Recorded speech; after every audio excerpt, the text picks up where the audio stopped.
Paul said, imitation is not just the sincerest form of flattery, it's the sincerest form of learning. This game is a recreation of a game that came out in 2017, titled Getting Over It with Bernard Foddy. That game in turn was a homage to a free game that came out in 2002. Both games involved dragging using a hammer or mounting the several assets and objects sourced from many other games. It seems appropriate then that when trying to recreate Getting Over It in Scratch, we should construct our mounting from the same assets used in literally millions of Scratch projects, the unmistakable contents of the Scratch costume library. Unlike Unity or Unreal, Scratch does not provide you with a built-in physics or 3D rendering engine. There's no state-of-the-art debugger, you can't even pause your scripts. We are forced to program old school. Our experience capped 30 frames per second on a 480 by 360 pixel stage. But these very restrictions force us to experiment, to think out of the box, to grow as developers as we become masters of all things Scratch. And let's not forget, what we lack in technology, we make up for in community. This fantastic bunch of budding software engineers, building, learning, creating, playing, remixing, this diverse group of people is the very Scratch assets we now so skillfully attempt to ascend. The act of climbing, in the digital world or in the real world, has certain essential properties that give the game its flavour. No amount of forward progress is guaranteed. When you start getting over it, you're standing next to a dead tree, which blocks the way to the entire rest of the game. You prod and poke at it, exploring the limits of your reach and strength, trying to find a way up. When starting a new Scratch project, that initial blank slate is both refreshing and at times a little scary. It would be great if we could travel forward in time and review our finished projects to see how well they turned out. I certainly wish we could. The real draw that gives it that special zing is the challenge of accomplishing something you've never done before.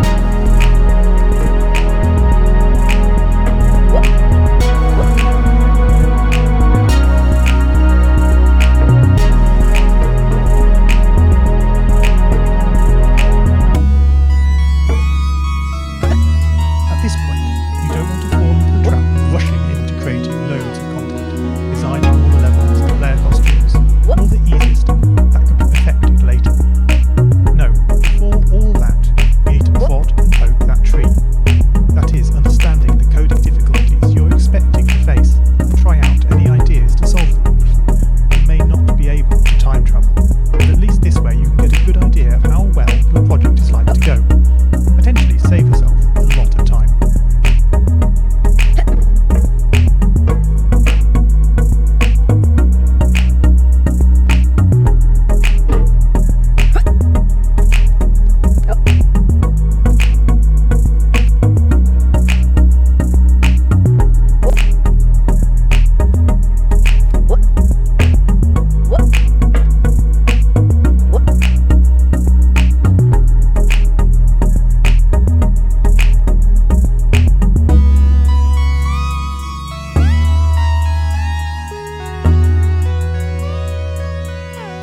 grips.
Circumstances. The real mistake would be to stop trying.